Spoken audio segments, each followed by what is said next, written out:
बिस्मिल्लाहिर्रहमानिर्रहीम, अस्सलामुअलैकुम। आप देख रहे हैं 92 न्यूज़ और प्रोग्राम हकीकत के साथ मैं हूं आपकी मेज़बान माहम जाहिद। नाज़रीन, इंसान हमेशा अपने अच्छे फ्यूचर के ख्वाब देखता है और इसको बेहतर करने के लिए तरह तरह की कोशिशें करता है। मकसद अपनी बीवी बच्चों की ज़िंदगी को बेहतर बनाना होता है। कहते हैं कि जब एक जगह आपका काम ना चल रहा हो तो आपको जगह बदल लेनी चाहिए। ये बात तो बिल्कुल दुरुस्त है, लेकिन कुछ लोगों को दूसरी जगह भी रास नहीं आती और वो नई जगह पर जाकर ज़्यादा नुकसान उठाते हैं। इसी तरह मोहब्बत में भी होता है कि इंसान को कभी कभी पहली मोहब्बत रास नहीं आती और वो दूसरी की तलाश में निकल पड़ता है।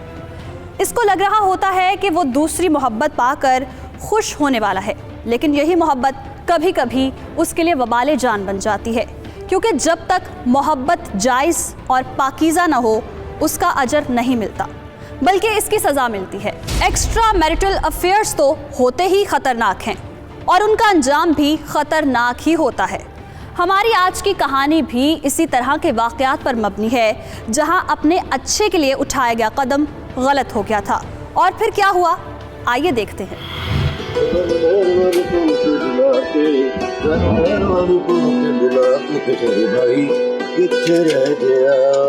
ये लो असलम, अपनी रोटी साथ ले जाओ। दानिया, तुम कितनी अच्छी हो जो मेरा इतना ख्याल करती हो। देखो असलम, तुम भी तो हमारे लिए काम करने बाहर जाते हो, फिर घर को देखना, बच्चों को संभालना मेरी जिम्मेदारी। मैं ना अल्लाह से हमेशा दुआ करता हूँ कि तुम जैसी बीवी हर एक को दे। अच्छा ये बताओ, आज किधर जा रहे हो काम करने? वो तुम्हारे भाई अनवर ने बताया नहीं है, ये साथ वाले गांव में जाना है। अच्छा ध्यान से जाना। लो, वो ध्यान से जाता हूँ, पहले मैं कौन सा बेध्यानी में जाता हूँ। भाई आजकल जमाना बड़ा खराब है, इसलिए कह रही हूँ ध्यान से जाना। तू भी पल्ली लोग है, वो मैं कोई लड़की हो जाए मुझे कोई मसला होगा। ध्यान से जाता हूँ, कोई टेंशन लेने वाली बात नहीं है। सिर्फ लड़कियों के लिए नहीं कहा जाता, बंदों को उतारने वाले भी बड़े लोग हैं बाहर, इसीलिए कह रही हूँ अपना ख्याल रखना। ठीक है दानिया जी, मैं अपना ख्याल रखूंगा। अब तो खुश हो ना? हाँ, अब खुश। वो मेरा बब्बर शेर किधर है? अकबर पुत्र है, इधर ही होगा। बेटा इधर आना। जी अब्बा जी। हाँ मेरे बब्बर शेर, चल जरा अपने अब्बे की गड्डी के लिए ना जरा बड़े वाला गेट खोल। जी अब्बा जी। हाँ चल मेरा बब्बर। ले दानिया, दुआ करना।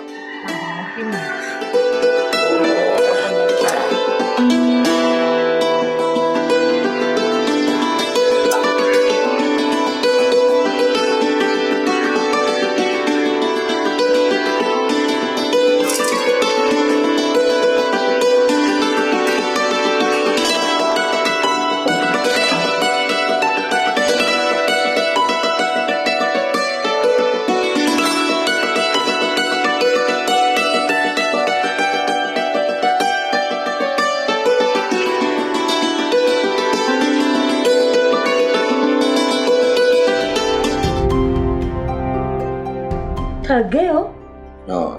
नहीं, अब तो अल्लाह का शुक्र है कि काम मिलने लग गया है। देखा, मेरे कहने का फायदा हुआ ना। हाँ सही कह रही हो, मैं ही बस था कि अपनी भाई जगह नहीं छोड़नी। बात दरअसल ये है असलम, सियाने कहते हैं जब एक जगह पे रिस्क ना मिले तो दूसरी जगह बदल लेनी चाहिए। हाँ बात तो तुम्हारी 100% ठीक थी। जब से हमारे गांव आए कहीं ना कहीं से काम आता ही रहता है। सही कह रही हो। इसीलिए तो कहते हैं हर कामयाब मर्द के पीछे किसी ना किसी औरत का ही हाथ होता है। ये इतनी बड़ी बड़ी बातें तुम्हें सिखाता कौन है? मेरी सहेलियां।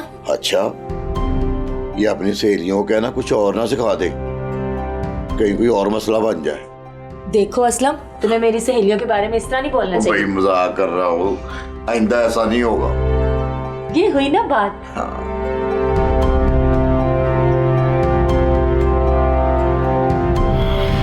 हमारी कहानी के किरदार असलम को अपने गांव से ससुराल शिफ्ट होना रास आ गया था। पहले उसका काम नहीं चल रहा था, लेकिन जब से वो ससुराल आया था उसका कारोबार चलने लगा था और वो अब इस मामले में खुद को खुश नसीब समझने लगा था, क्योंकि उसकी बीवी का दिया हुआ मशवरा उसके लिए फ़ायदेमंद साबित हुआ था। इसलिए वो पहले से भी ज़्यादा अपनी बीवी से प्यार करने लगा था। दानिया भी बहुत ज़्यादा खुश थी, क्योंकि एक तो उसको 2 वक्त की रोटी मिलने लग गई थी, और दूसरा ये कि उसके शौहर ने उसकी बात मानकर उसके मैके में आकर रहने की हामी भी भरी, और फिर ऐसा कर भी लिया। अब घर में रौनक का माहौल था। अल्लाह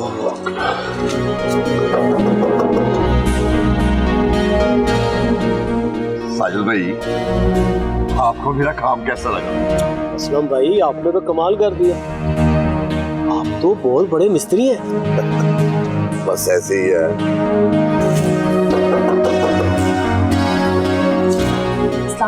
वालेकुम सलाम।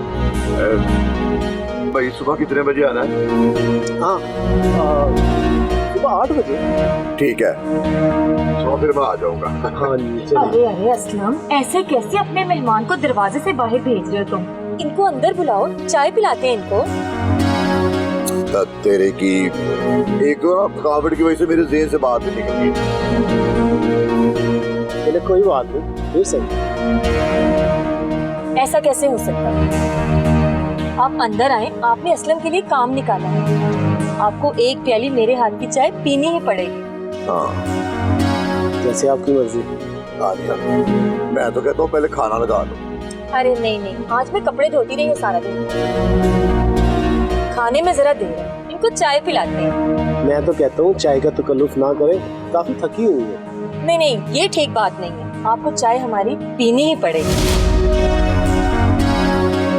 ठीक है, अगर चाय में इतनी चाहत हो जाए तो इनकार नहीं करना चाहिए। हाँ, अरे पीजिए चाय। चलो चले।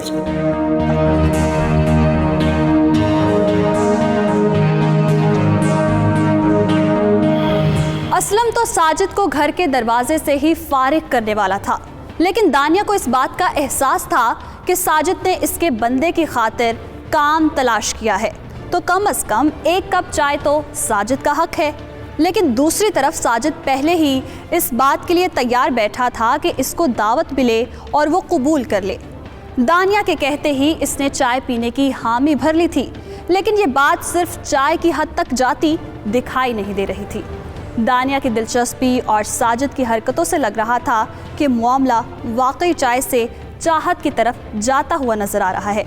साजिद की आंखों से मिलने वाले पैगाम को दानिया अच्छी तरह समझती थी, लेकिन मसला ये हो रहा था कि वो इसकी आंखों के पैगाम को सिर्फ समझ नहीं रही थी, बल्कि इस पैगाम को वसूल करने को तैयार भी थी।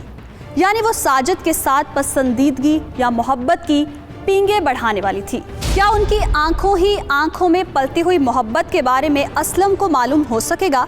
इस हकीकत से पर्दा हम उठाएंगे, मगर एक शॉर्ट ब्रेक के बाद।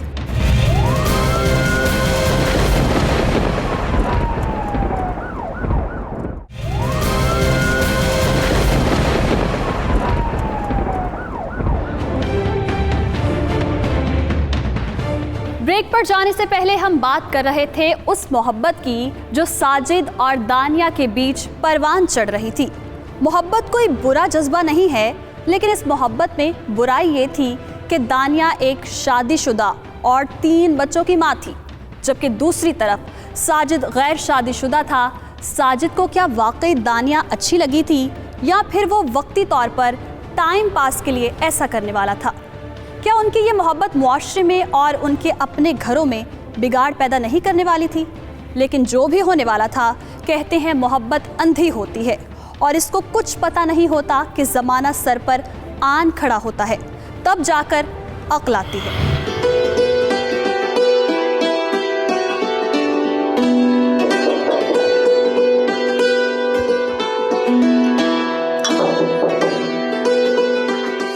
चाचू आप? बेटा क्या हाल है, ठीक हो? जी अब्बा हैं घर पर? नहीं, वो किसी काम से बाहर गए हैं। और अम्मी, वो भी घर पर है कि नहीं? हाँ, वो घर पर हैं। अकमल, बेटा कौन है बाहर? मम्मा भाई साजिद चाचू आए हैं। ओह अच्छा। जी अस्सलाम वालेकुम। वालेकुम अस्सलाम। आप अंदर आ जाइए। मैं यहाँ से गुजरा था तो मैंने सोचा असलम भाई की खैरियत पूछता जाऊं। ये तो आपने बहुत अच्छा किया। अब आप चाय पिए बिना नहीं जाएंगे। जाओ बेटा, दुकान से दूध लेकर आओ। नहीं बेटा, कोई बात नहीं, इस तकल्लुफ की कोई जरूरत नहीं है। चाय में चाहत भी है, ऐसे नहीं जाने देंगे आपको। जी वो तो फिर तो जरूर। ये बेटा, ये लो आप दूध लेके आओ और बाकी वैसे आप रख दो, ठीक है?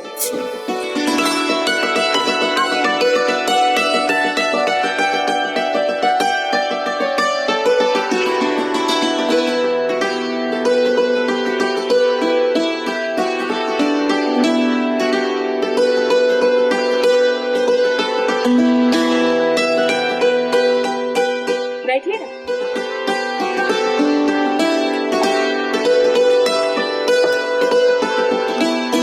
वैसे आप देखते बहुत खतरनाक तरीके से हैं। आपकी मुस्कुराहट ही बहुत खूबसूरत है। एक बात तो बताएं, आपने ये बातें बनाना कहाँ से सीखा है? खूबसूरती को देखकर।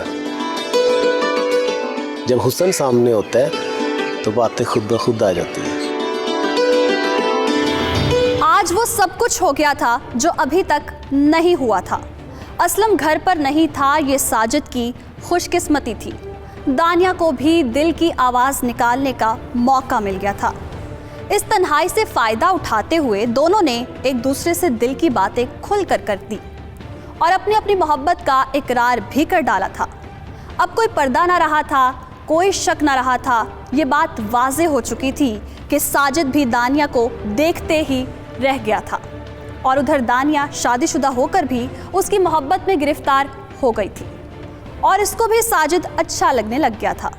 मोहब्बत की कहानी ने जन्म ले लिया था, लेकिन कहते हैं कि मोहब्बत और खुशबू कभी छुपाए नहीं छुपती, उनका पता चल ही जाता है। भाई आ जाओ, कितना काम रह गया है।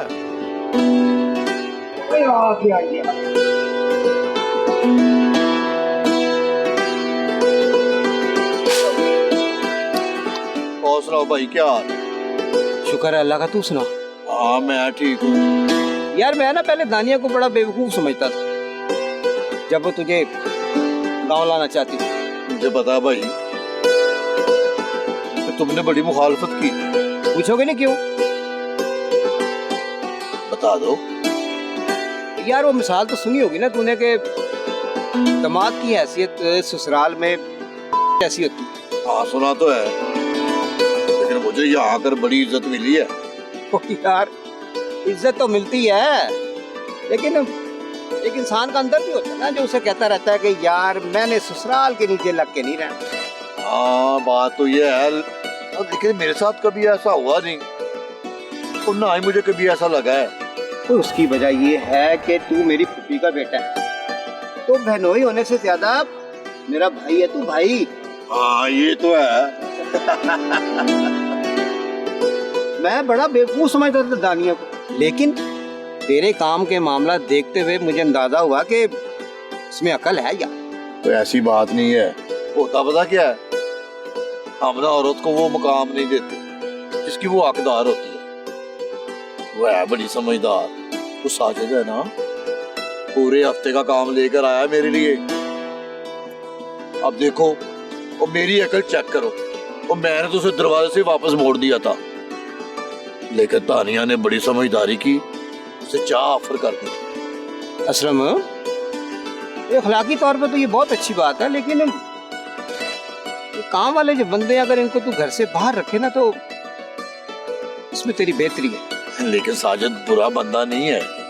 ओए हुए, बंदे का बुरा होना ना होना कोई माने नहीं रखता, और वो बंदा तो है ना। हाँ ये तो मैंने सोचा ही नहीं था। चल खैर है, कोई नहीं, आगे से ध्यान रखी। ठीक है चल, पट्टे उठा और डंगरों के पास ही चलते हैं।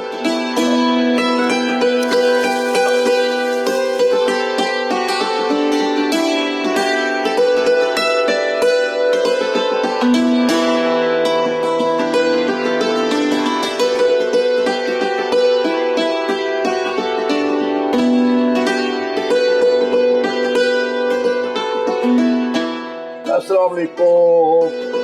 अब्बा आ गए। मेरे बच्चे शाबाश। बैठो इधर। हाँ जी, मेरे बच्चे क्या कर रहे थे? बाबा हम खेल रहे थे और ये छोटा होकर भी मुझे मारता है। ऐसे ही होता है, जो छोटा होता है ना वही मारता है, क्योंकि उसको पता होता है कि मुझे किसी ने कुछ नहीं पूछना। देखा? शरारती हो गया तू बड़ा। आ गया? हाँ आ गया हूँ। वो रास्ते में ना अनवर भाई से मुलाकात होगी, इसलिए थोड़ी देर होगी। कोई नहीं ताजी? कुछ खास नहीं। वाह, वो चाचू आए थे। कौन से चाचू? वो साजिद आया था तुम्हारे लिए काम की बात करने। क्या कह रहा था? कुछ खास नहीं, कह रहा था काम ढूंढ रहा हूँ, सोचा असलम भाई को हौसला ही दे आऊं। बाबा फिर हमने उन्हें चाय भी पिलाई। अंदर आया था वो? अब दरवाजे पे खड़ी होके बातें करना तो अच्छा नहीं लगता था, फिर मैंने उसे अंदर बुला लिया कि बैठ के बात कर। चलो, जो तुम्हें अच्छा लगता है दानिया। खाना लगाऊं? हाँ लगा दो। चलें ऐसे करें, आप लोग हाथ मुंह धो लें, मैं खाना लगा। इस तरह करो कि अंदर ही ले आना, बाहर बहुत सर्दी है। चलो आओ बच्चे, अंदर करके बैठ लो। चलो शाबाश।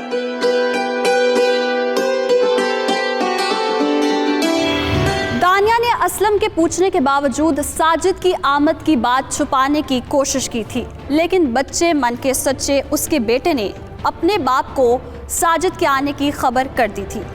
दानिया की चोरी पकड़ी जाने वाली थी, लेकिन असलम की सादगी की वजह से ये बात रफा दफा हो गई थी। क्या असलम कभी इस बारे नहीं सोचेगा कि उसकी गैर मौजूदगी में किसी भी गैर मर्द को घर के अंदर नहीं आना चाहिए, या फिर उसकी सादगी के पीछे ये सब चलता रहेगा?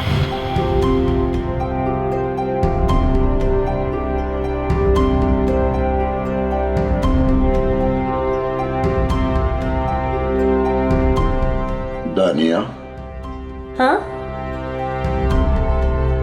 मैं एक बात सोच रहा था। क्या? यही कि जो मेरे काम करने वाले लोग हैं ना, मैं इनको घर से बाहर ही मिला करूं। क्या? ऐसा क्यों सोच रहे हो तुम? देखो, तुम मेरी बीवी हो, जवान हो, खूबसूरत हो और दिल से भी साफ हो, लेकिन लोग तो नहीं समझते ना इन बातों को। हुआ क्या है? हुआ तो कुछ नहीं। अब ये भी तो जरूरी नहीं है ना कि बंदा कुछ होने का इंतजार करे। आपको मुझ पे शक है? नहीं, तुम पे कभी शक नहीं कर सकता, लेकिन जमाने पे एतबार नहीं है। मैं सोचता हूँ ये साजिद है ना, इसको भी काम के चक्कर में बाहर ही मिला करो। तो वो आए तो क्या कहूँ उसको? यही कहना कि असलम घर नहीं है, जब घर होगा तो आ जाना और दरवाजे से ही वापस कर देना उसको। मुझे लगता है आपके अंदर का शौहर जाग गया और आपको ये बात बहुत बुरी लगी है कि आपका ही कोई मिलने वाला आपकी गैर मौजूदगी में आया है और उसे चाय बनाकर पिला दी है मैंने। नहीं दानिया, शक तुम पर भी नहीं है और साजिद पर भी नहीं, लेकिन जमाना बहुत खराब है ना। अच्छा, जैसे तुम्हारी मर्जी।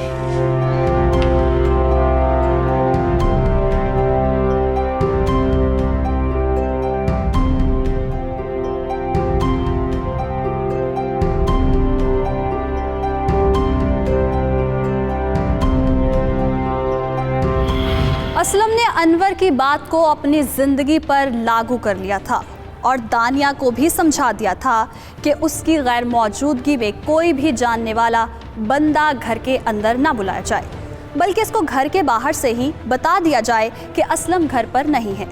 क्या असलम ने ये बात साजिद के घर के अंदर आने की वजह से महसूस की थी? क्या कहीं भी इसको शक था कि साजिद कुछ गलत कर सकता है, या उसको किसी भी बात से अपनी बीवी पर शक हो गया था और वो दानिया पर इसको वाजे नहीं करना चाह रहा था? लेकिन कहते हैं कि मर्द के जहन में अगर शक बैठ जाए तो फिर घर की जिंदगी खराब होने में देर नहीं लगती। सवाल ये था कि अगर असलम को शक था तो किस पर, अपनी बीवी पर या साजिद की नकलो हरकत की वजह से उस पर? इस हकीकत से पर्दाफाश करेंगे, लेकिन एक शॉर्ट ब्रेक के बाद।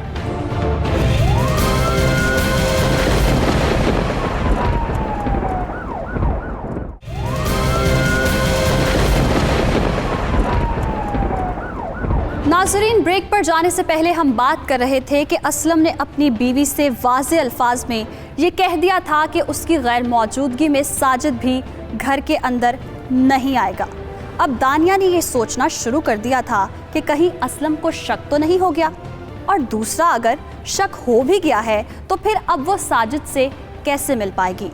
इसने साजिद से मिलने के लिए राह निकाली थी। सो उसने इसका हल सोचा और साजिद से मिलने एक जगह पहुंच ही गई। ओहो साजिद, तुम समझ नहीं रहे, ऐसे बहुत ज्यादा मसला बन गया है। आखिर हम कब तक इस तरह छुप छुप के मिलते रहेंगे? फिक्र न करें, परेशानी की कोई बात नहीं। कैसे? सिंपल बात है, आपके शोहर काम पे तो जाते होंगे ना, और बच्चे? हाँ, बच्चों की प्रॉब्लम है। आजकल लॉकडाउन चल रहा है और बच्चे घरों में ही हैं। तुम ऐसा करना कि पहले तो अब जब हमने मिलने का प्लान करना है ना, तो असलम को दूसरे गांव में भेज देना काम के लिए। दूसरा? और दूसरा ये कि नानों के घर नहीं जाते बच्चे। हाँ, तुम तो बहुत समझदार हो। मैंने तो सोचा था तुम शायद प्यार में ऐसी बातें करती हो। मतलब? मेरा कहने का मतलब है कि तुम सिर्फ प्यार में समझदार नहीं, तुम सच में समझदार हो। मेरी इस बात की तो असलम भी बड़ी तारीफ करती है। अब मुझे असलम के साथ ना मिला देना, हमारी बातों में कुछ तो फर्क होगा ना। हाँ, ये तो है। तुम्हारी बातों और आवाज की वजह से ही मैं पहले दिन से ही तुम्हारी तरफ मुतवज्जा हो गई थी। ज़हे नसीब, इस नाचीज बंदे को किसी काबिल नहीं समझा। अच्छा, और मेरे हुस्न के बारे में? हाँ, आपके हुस्न के बारे में शायर ने क्या खूब कहा है कि तुम भी। दानिया साजिद से मिलने इसकी बताई हुई लोकेशन पर जा पहुंची थी, लेकिन कहीं से भिनक असलम को भी मिली थी कि आज उसकी बीवी घर पर नहीं थी।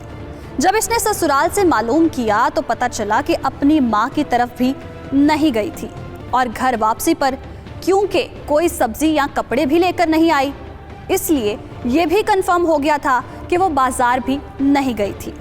अब आखिरी बात यही हो सकती थी कि वो किसी से मिलने गई थी, लेकिन मिलने किससे गई थी इसका सिर्फ अंदाज़ा ही लगाया जा सकता था। लेकिन दानिया और साजिद का अगला कदम कहीं उनको बदनाम तो नहीं करने वाला था।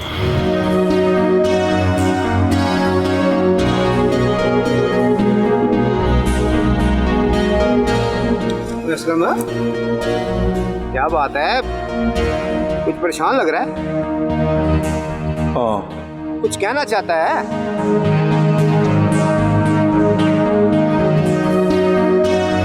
कहना तो चाहता हूँ, लेकिन वो जुबान साथ नहीं दे रही। वो सिर्फ बहनोई नहीं, भाई बन के बात कर, मैं सुनूंगा तेरी बात। क्या बात है, बता। भाई बाबू, वो जो तूने खदशा जाहिर किया था ना, कोई बात है। वो साजिद वाला? हाँ, मुझे अब पूरा शक हो गया है।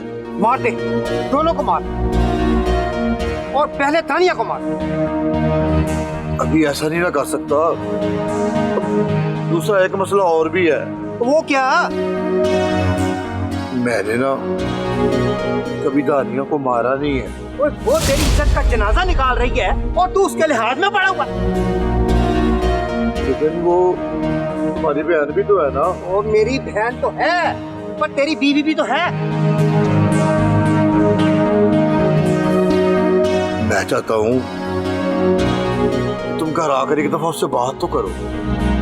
चल ठीक है, मैं शाम को लगाता हूँ तेरे घर चक्कर। बहुत शुक्रिया भाई। और रहेगी बात साजिद की, उसे मैं खुद देख लूंगा। बस तुम आके बात करो एक दफा उससे। करता हूँ कुछ।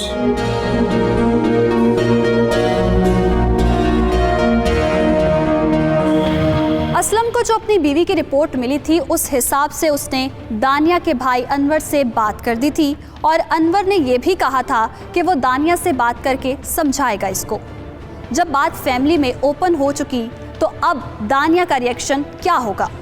क्या वो भाई के कहने पर समझ जाएगी और छोड़ देगी साजिद का साथ, या फिर इसका फैसला उसके बिल्कुल उलट हो जाएगा और वो असलम को छोड़कर साजिद का साथ देने का फैसला करेगी? इस सूरत हाल का बच्चों पर क्या असर पड़ने वाला था, ये दानिया और साजिद की मोहब्बत इस बात से ऊपर ही सोच रही थी। क्योंकि अगर एक लम्हे के लिए भी दानिया के दिल में ममता जाग जाती तो वो शायद ऐसी मोहब्बत से बाज आ जाती। नाजिया बेटा देखो बाहर कौन आया।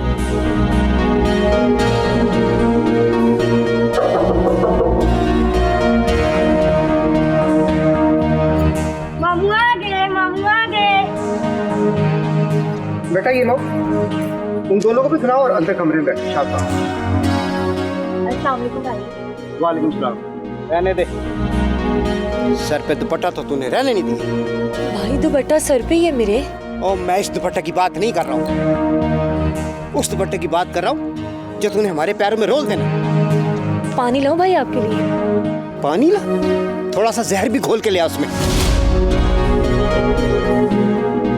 भाई वो ओ चुप करो, खबरदार कोई बात की तो। मुझे ये बता, 13 साल हो गए तेरी शादी को और तू ये क्या हरकतें कर रही है? भाई मेरी बात तो सुने आप। देख मेरी बात सुन, अपनी हरकतों से ना बाज आ जाए वरना उसका अंजाम अच्छा नहीं होगा। भाई मेरी बात तो सुने आप। बकवास बंद करो अपनी, एक लफ्ज ना निकले मुंह से। बस अपने एमाल पे गौर करो। 3 बच्चे तेरे 3। इस उम्र में इश्कबाजी कोई अच्छी हरकत नहीं है। तो मेरी बात सुन, कान खोल के मेरी बात सुन ले। अगर तू अपनी हरकतों से बाज आ जाए ना तो ये तेरे लिए बेहतर है, वरना जमीन में गाड़ कर रख दूंगा तुझे मैं।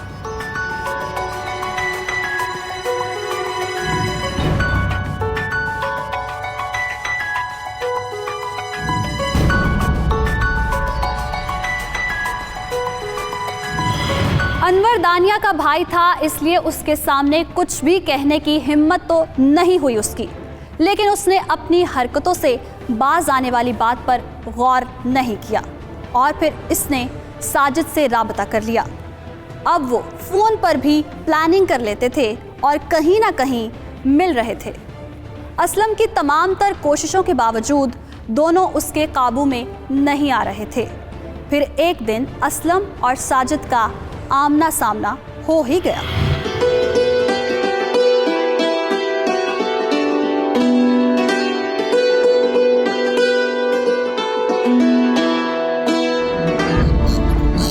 अस्सलामु अलैकुम असलम भाई।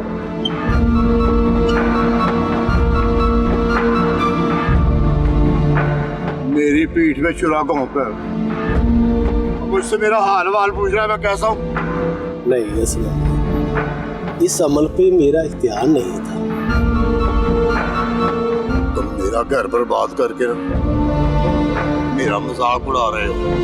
नहीं नहीं असलम भाई, मैं आपका मजाक क्यों उड़ाऊंगा, बल्कि आपने तो मेरी जिंदगी बदल दी। मेरी एक बात याद रखना, अगर आज के बाद मेरे घर के आसपास भी नजर आए ना तो जिंदा नहीं छोड़ूंगा। अगर तेरी बीवी खुद मेरे पास आ जाए। अरे बकवास मत, अपनी तो हाथ से तू बाहर निकल रहा है। उत्तर यही है कि तू उसको जल्दी से जल्दी तलाक दे दे। तू कौन होता है ये बात करो ना? क्यों अपनी औकात से बारे बकवास मत कर, कौन है तू? तेरी बीवी का अगला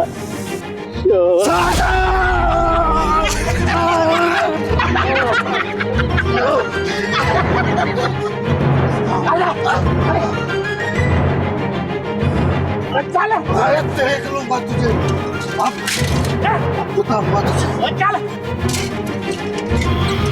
असलम और साजिद दस्तों गिरबां हो गए थे और आमने सामने आकर भी असलम ने साजिद को धमकी दी थी कि वो उसके घर के आसपास भी दिखाई न दे।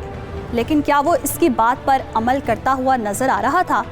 उसने तो साफ साफ इनकार कर दिया था, बल्कि वो असलम को दानिया को तलाक देने का मशवरा दे रहा था और उसी बात पर उनकी हाथापाई भी शुरू हो गई थी। क्या ये लड़ाई कोई रंग लाएगी? क्या असलम और साजिद की लड़ाई किसी की जान ले लेगी या फिर असलम गुस्से से अपनी बीवी को ही कत्ल कर देगा? ये सब आपको दिखाएंगे, लेकिन एक शॉर्ट ब्रेक के बाद।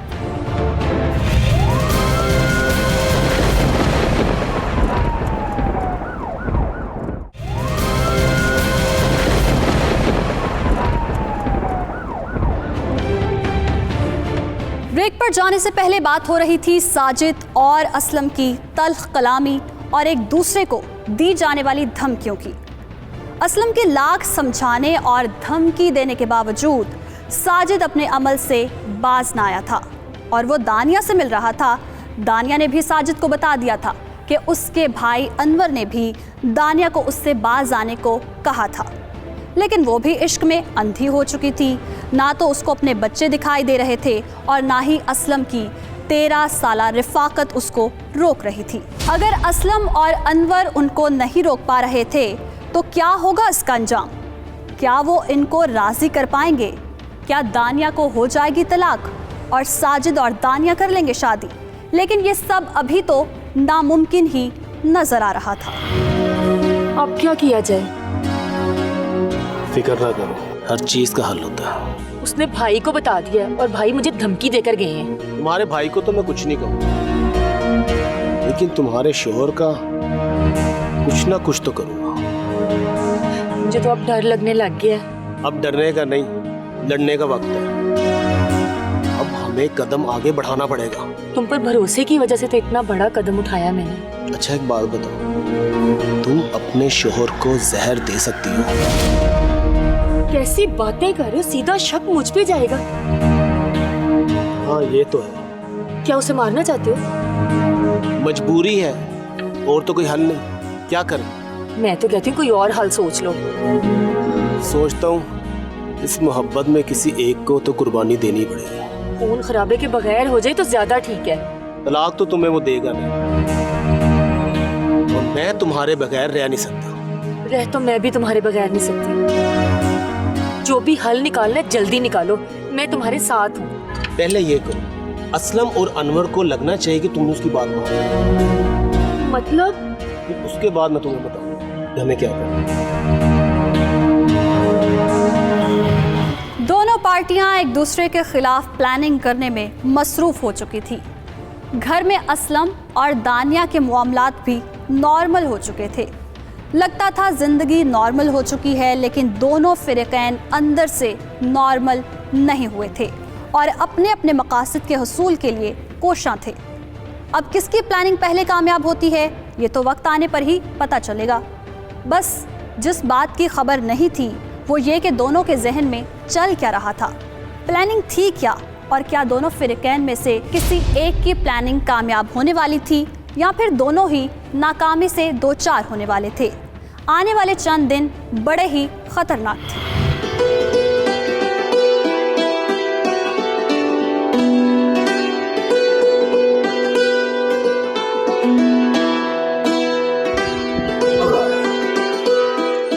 क्या हो रहा है? कुछ नहीं, मुझे छोड़ो। तुम बताओ, 3-4 दिन हो गए, तुम्हारा काम नहीं लग रहा? नहीं, मिल जाएगा, कोई बात नहीं। अनवर भाई से कहना था, वो भी ढूंढ देते। कहा है उन्हें, बता देंगे मुझे।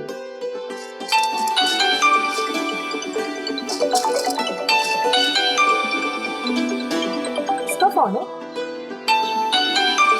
नंबर नहीं ऊपर आ रहा, देखता हूँ अभी। हेलो, असलम मिस्त्री बात कर रहा है? जी जी, मैं असलम बोल रहा हूँ। मैंने अपना 10 मरले का घर तैयार करवाया, अभी आ सकते हो? अभी? हाँ अभी। मैं चाहता हूँ तुम प्लाट देखकर मुझे बताओ कितना मटेरियल चाहिए, ताकि मैं सब चीज़ का बंदोबस्त करके रखूं। ठीक है जी, आ जाता हूँ, पर आना कहाँ होगा? हाँ, साथ वाले गांव में आ जाओ, नज़ीर के डेरे पर।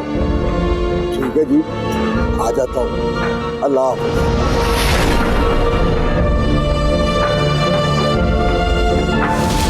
किसका फोन था? लो, नाम पूछना तो मुझे याद ही नहीं रहा, पर एक बात है, बहुत बड़ा काम मिला है। अगर शुरू हो गया ना तो 2 महीने की पक्की दिहाड़ियाँ हैं। हर वक्त दिहाड़ी पे काम करते रहते हो, अब ठेके पे काम करना शुरू कर दो। मेरा ज़मीर नहीं मुतमईन होता, उसमें बेईमानी करनी पड़ती है। चलो जैसे तुम्हारी मर्जी। और इधर आओ सारे, इधर आओ और तुम्हारे अब्बे को एक बहुत बड़ा काम मिला है। मेरी जान, मैं ना काम देखने के लिए जा रहा हूँ, आप लोगों ने दुआ कर। दानिया, शाम तक आ जाऊंगा। अल्लाह तुम्हारा हाम है। अल्लाह हाफिज। अम्मा के पास बैठो, तंग नहीं करना। चले इधर बैठो।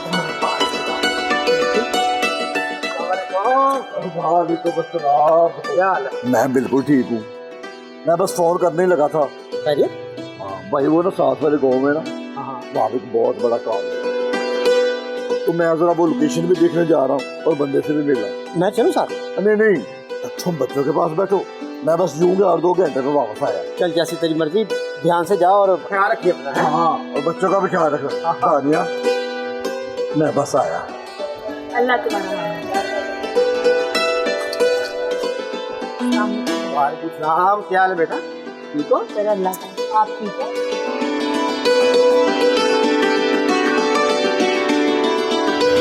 असलम को कितने दिनों से काम नहीं मिला था, लेकिन अचानक शाम से पहले उसको फ़ोन कॉल आई थी कि एक काम है, साथ वाले गांव में जगह है जो देखनी है और अंदाज़ा लगाकर बताना है।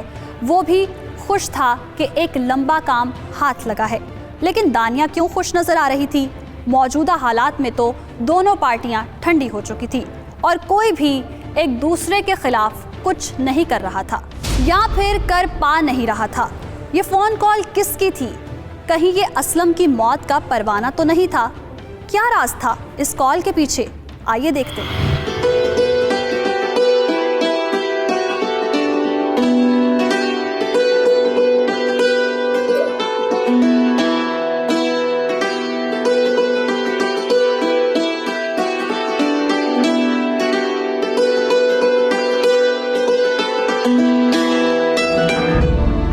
वालेकुम जी।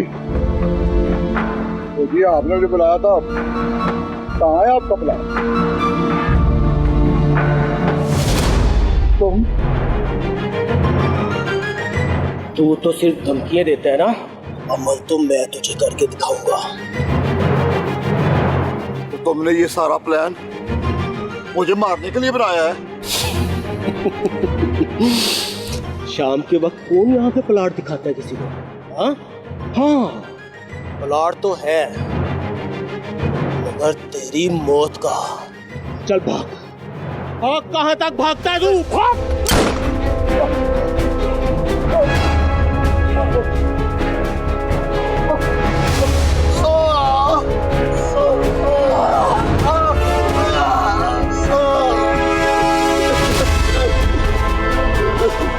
देखो, मेरी तुमसे कोई दुश्मनी नहीं है। अब तो मेरी बीवी भी तुम्हें भूल चुकी है। हमारी जिंदगी में तुम्हारा अब कोई अमल दखल नहीं है। तुम्हारी बीवी तुम्हारे पास लौटी नहीं थी, मैंने उसे कहा था कि तुम जाओ। वो तो तुम्हारा मरने का इंतजार कर रही है कि कब तू मरे तो मैं उसके पास पहुंचूं और उससे शादी कर लूं। हाँ? झूठ बोलते हो तुम, बकवास करते हो। झूठ बोल रहा हूँ?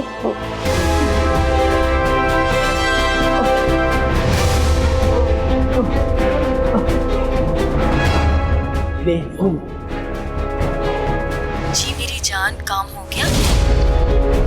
हाँ, बस तुम्हारा शोहर वो अपनी मौत से थोड़ा से दूर है। खत्म कर दे इसको।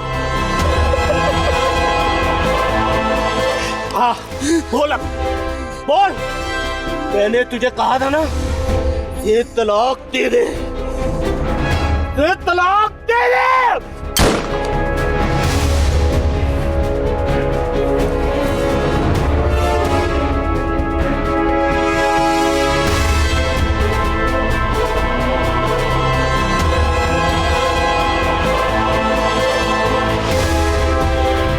दानिया की बेवक्त मोहब्बत ने उसके शौहर की जान ले ली थी। साजिद ने अपनी तरफ से तो फुल प्रूफ प्लानिंग की थी, लेकिन जब असलम रात गए तक घर नहीं आया तो अनवर ने पुलिस में रिपोर्ट दर्ज करा दी। उधर जिस दौरान साजिद असलम को मार रहा था, उसी दौरान मोटरसाइकिल पर 2 पुलिस वाले भी गुजरे थे, जिन्होंने शाम में खेतों में बैठे आदमी को देखकर पूछा, क्या कर रहे हो? जिस पर साजिद ने कहा कि खेतों को पानी देने की तैयारी कर रहा हूं। इस वजह से पुलिस को जल्दी शक हुआ और अगले ही दिन असलम की लाश उन्हें खेतों से बरामद हुई। अनवर के बयान पर साजिद को गिरफ्तार किया गया और जब तफ्तीश की गई तो ये बात सामने आई कि उसकी बीवी दानिया और साजिद ने मिलकर प्लान बनाया था और इसी हिसाब से एक मजदूर आदमी को शौहर होने की सज़ा सुना दी गई। रिश्ते बड़े काबिल एहतराम होते हैं और जुर्म, याद रखिए, इंसानी मुआशरे में नमक के बराबर भी नहीं होते। लेकिन ये हमें सिर्फ मोहतात करते हैं और हमें इनसे सीखना भी यही है कि अपने रिश्तों से प्यार करें, लेकिन ध्यान ज़रूर रखें और एहतियात करें। असलम की जान हरगिज़ ना जाती अगर वो ये सोच लेता कि शाम के वक्त जाना मुनासिब है या नहीं, या इस एंगल पर सोच लेता कि साजिद तो दुश्मन है मेरा, वो वक्त बेवक्त निकलने का फ़ायदा ना उठा ले। बहरहाल नाज़रीन, अपना और अपने इर्द गिर्द के लोगों का ख्याल रखें। मुझे और टीम हकीकत को दीजिए इजाज़त। अल्लाह निगहबान।